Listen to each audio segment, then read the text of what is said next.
Hi అండి. మా husband work చేసిన ఊరికి వెళ్ళామని చెప్పా కదా! అక్కడ లక్కిరెడ్డిపల్లి, అనంతపురి గంగమ్మ జాతర చాలా బాగా చేస్తారు. మన 2 రాష్ట్రాల వాళ్ళే కాకుండా చుట్టుపక్కల ఉండే రాష్ట్రాల వాళ్ళు కూడా వస్తారు. ఈమె పుట్టినిల్లొచ్చేసి చాగలగుట్టపల్లి. జాతర జరిగే ప్లేస్ వచ్చేసి లక్కిరెడ్డిపల్లి. జాతర అయిపోయి పుట్టినింటికి వస్తుంది కదా! అప్పుడు ఆ బాక్స్‌లో ఉంచుతారంట. జాతరలోకి పోతుంది ఈ అమ్మవారు. ఆహా! ఈ అమ్మవారు జాతరలో పోతుంది.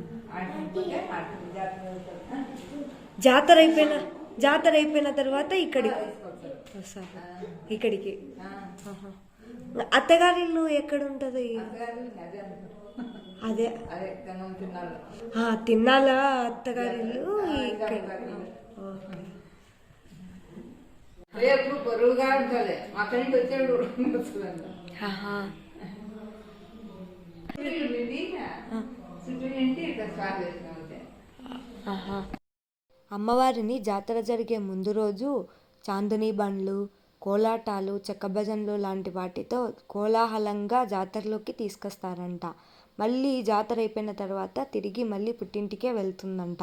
అమ్మవారు పుట్టింటి నుంచి వచ్చేటప్పుడు చాలా బరువుగా వస్తుందంట. తిరిగి వెళ్ళేటప్పుడు చాలా తేలిగ్గా ఉంటుందంట. మనం అంతే కదండి.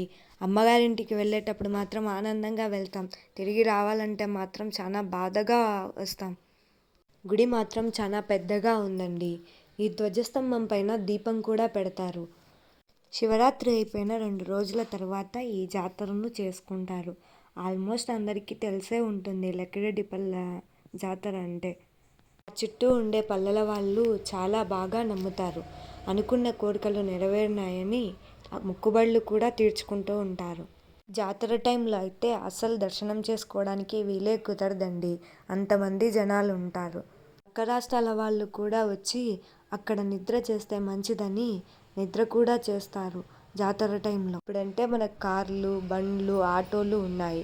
పూర్వము ఎద్దుల బండ్ల మీద వచ్చి వాళ్ళ శక్తి మేరకు కోళ్ళు, పొట్టేళ్ళు, మేకపోతులను బలి ఇచ్చి దర్శనం చేసుకునేవాళ్ళు. ఈ జాతర టైంలోనే కాకుండా ప్రతి ఆదివారం ఈ అమ్మవారిని దర్శనం చేసుకోవడానికి వస్తారు. ఈ జాతర మొదలైన తరువాతనే చింతకొమ్మ దిన్న గంగమ్మ తల్లి జాతర మొదలవుతుంది. అది 5 వారాల పాటు జరుగుతుంది. ఈ వీడియో మీకు నచ్చినట్లయితే like, share and subscribe to my channel.